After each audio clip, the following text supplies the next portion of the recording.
दोस्तों, अगर आपसे ये पूछा जाए कि इस यूनिवर्स में सबसे छोटी चीज़ क्या है, तो अगर आपने क्लासिकल फिजिक्स तक पढ़ाई करी होगी तो आप सिंपली बोलेंगे एटम। और अगर आप उससे थोड़ी ज़्यादा नॉलेज या कहें तो क्वांटम फिजिक्स के बारे में पढ़ाई की होगी तो आप कहेंगे इलेक्ट्रॉन्स, प्रोटॉन्स और न्यूट्रॉन्स। और अगर आप इससे भी ज़्यादा एडवांस स्टडी करी होगी तो आप कहेंगे क्वार्क्स। बट अब इससे और छोटा क्या हो सकता है? कुछ ना कुछ तो होगा ही। जी हाँ, इसको बनाने वाले पार्टिकल्स। पर अगर हम ऐसे चलते रहें तो जो सबसे छोटी चीज़ है, क्या उस तक कभी पहुंच पाएंगे? इसलिए साइंटिस्ट ने स्ट्रिंग पार्टिकल को सबसे छोटा बताया है, जो किसी क्वांटम पार्टिकल को बनाने के लिए गुणधर्म तैयार करते हैं और ये भी प्रोसेस करते हैं कि आगे चल के वो पार्टिकल क्या बनेगा, मतलब एटम्स, सब एटॉमिक पार्टिकल्स या कोई मॉलिक्यूल। तो जहाँ तक मैंने अपनी पुरानी वीडियो में क्वांटम फिजिक्स के बारे में डिटेल में बताया था और ये भी बताया था कि यूनिवर्स में क्वांटम फोम्स मौजूद हैं जो टाइम्स को इफ़ेक्ट करते हैं किसी ब्लैक होल की तरह। तो आज मैं इसी क्वांटम फोम्स के बारे में डिटेल में बताऊंगा। तो दोस्तों, चलिए शुरू करते हैं आज का वीडियो। दोस्तों, जब हम अपने चारों ओर देखते हैं तो सब कुछ स्मूथली चलता हुआ मालूम पड़ता है। यहाँ मैं इंसान के लाइफ साइकिल की बात नहीं कर रहा हूँ। यहाँ मैं आसपास के ऑब्जेक्ट्स, फोर्सेस ऑफ नेचर और सभी नेचुरल फिनोमेनन के बारे में बात कर रहा हूँ। जैसे अगर आप कांच की वस्तुओं को देखें, वे बिना किसी एबनॉर्मेलिटीज़ के सपाट दिखाई पड़ेंगी। और यहाँ तक स्लो मोशन में बिजली की स्ट्राइक भी आसानी से बादलों से निकलकर पृथ्वी पर पहुँचते हुए दिखाई देती है। और नीले आसमान को देखते हैं तो ये दिखाई देता है कि स्पेस ब्लैंक है, बिल्कुल खाली मालूम पड़ता है। और इसके साथ ही टाइम भी स्मूथली कांस्टेंट स्पीड में आगे बढ़ रहा है। लेकिन यह सच नहीं है, वास्तव में कुछ और ही चल रहा है। जब आप इन चीज़ों पर करीब से नज़र डालोगे तो आप पाएंगे कि कुछ भी स्पॉन्टेनियस नहीं है, यहाँ तक समय भी नहीं, बल्कि वे सभी फोमी या कहें तो झाग वाले हैं। ऐसे ही अगर हम क्वांटम स्केल पर सोचें तो इस ब्रह्मांड में कुछ भी पूरी तरह से स्मूथ नहीं है। साइनी मिरर से लेकर वो सब कुछ जो आप देख रहे हैं, सब कुछ क्रैक्ड है। अगर हम क्वांटम लेवल पे देखें तो एटम्स, सब एटॉमिक पार्टिकल्स और यहाँ तक कि टाइम में भी कुछ होल्स, क्रैक्स और व्रिंकल्स मौजूद हैं। और अगर हमें क्वांटम फोम को देखना है तो इन्हीं क्रैक्स और होल्स को बहुत ही छोटे लेवल पर देखना पड़ेगा। और अगर हम इन क्रैक्स को जूम करें तो हमें क्वांटम फोम की दुनिया दिखाई देगी, जो कि हमारे द्वारा देखे जाने वाली दुनिया से बहुत अलग है। इसके अपने कानून हैं और फिजिक्स के कई नियम यहाँ काम नहीं करते। और इस क्वांटम फोम की दुनिया में कई होश उड़ाने वाली घटनाएं चल रही हैं, जैसे कि लाइट कभी पार्टिकल बन जाता है तो कभी वेव बन जाता है। और इस क्वांटम फोम की दुनिया में कोई भी पार्टिकल एक ही समय पर दो स्थानों पर हो सकता है। दोस्तों, क्वांटम फोम का अर्थ है एटॉमिक लेवल पर मौजूद फोमी मटेरियल। और ये किसी मैटर के एटम्स और सब एटॉमिक पार्टिकल और लाइट से संबंधित है। और इस क्वांटम फोम में वर्म होल मौजूद हो सकते हैं और इस थ्योरी के मैथमेटिकल प्रमाण भी हैं, लेकिन कोई एक्सपेरिमेंटल या फिजिकल प्रमाण नहीं है। और फिजिकल प्रूफ प्राप्त करना असंभव भी है, क्योंकि यदि हम क्वांटम फोम देखना चाहते हैं तो उसे हम शायद कभी ना देख पाएँ, क्योंकि जो हमारे पास प्लैंक की लंबाई है 1.6162 इंटू 10⁻⁻35 मीटर है, जिसे देखने के लिए माइक्रोस्कोप नहीं बना सकते, क्योंकि यह लाइट की वेवलेंथ से परे है।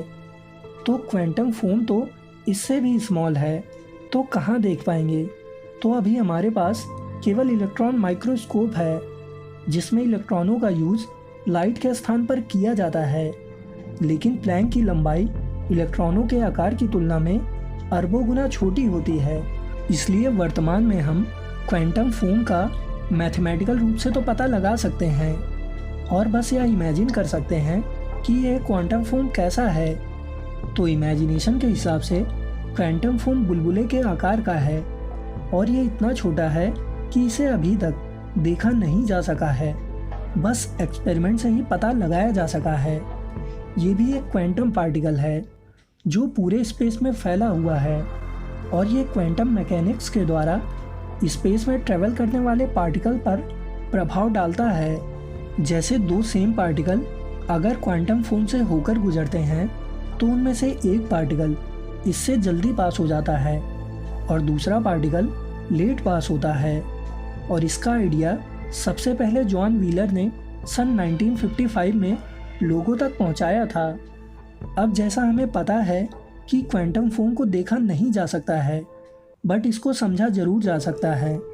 एग्जाम्पल के लिए अगर हम एक ऊंचाई से उड़ रहे एयरप्लेन से नीचे समुद्र को देखेंगे तो हमें समुद्र स्थिर बिना हलचल के नीला और रुका हुआ दिखाई पड़ता है। बट अगर हम उसी प्लेन को समुद्र के पास से होकर ले जाएं तो समुद्र में लहरें तथा अन्य फिनोमेनन होते दिखाई पड़ेंगे। सेम ऐसा ही अगर हम स्पेस को लार्ज अमाउंट में देखते हैं तो ये भी सीधा और साफ दिखाई पड़ेगा। बट अगर हमारे पास क्वांटम दुनिया को देखने लायक कोई एडवांस माइक्रोस्कोप होता तो हम स्पेस को बहुत ही छोटे लेवल पर देखते, जहाँ स्पेस हमें फोमी या कहें तो झागदार मटेरियल जैसा दिखाई देता।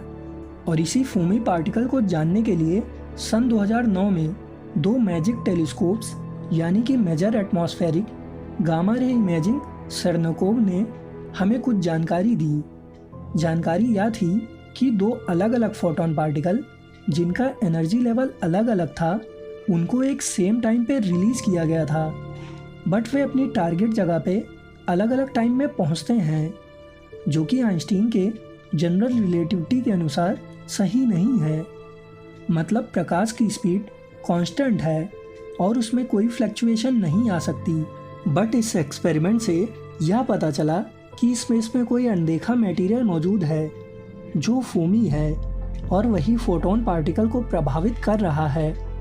अब इस पे एक लंबी बहस चली और कई तर्कशास्त्रियों ने इस पे अलग अलग बातें बताई, जिसमें एक बात यह सामने आई कि स्पेस टाइम बहुत ही छोटे बदलते हुए क्षेत्रों से मिलकर बना है, जिसमें टाइम और स्पेस निश्चित नहीं है और स्पेस में मौजूद फोम की वजह से टाइम फ्लक्चुएशन होती रहती हैं। साइंटिस्ट पर्लमैन के अनुसार ये फोम बबल जैसे हैं और ये बहुत ही शॉर्ट टाइम के लिए स्पेस में बनते हैं और फिर ख़त्म हो जाते हैं और ये लाइट को अपने तरीके से प्रभावित करते हैं और स्पेस इसी फोम से भरा पड़ा है।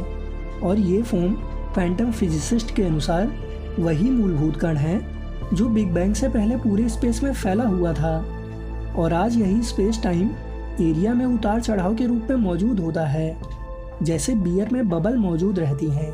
तो चलिए चलते हैं क्वांटम फोम के यूजेस की तरफ।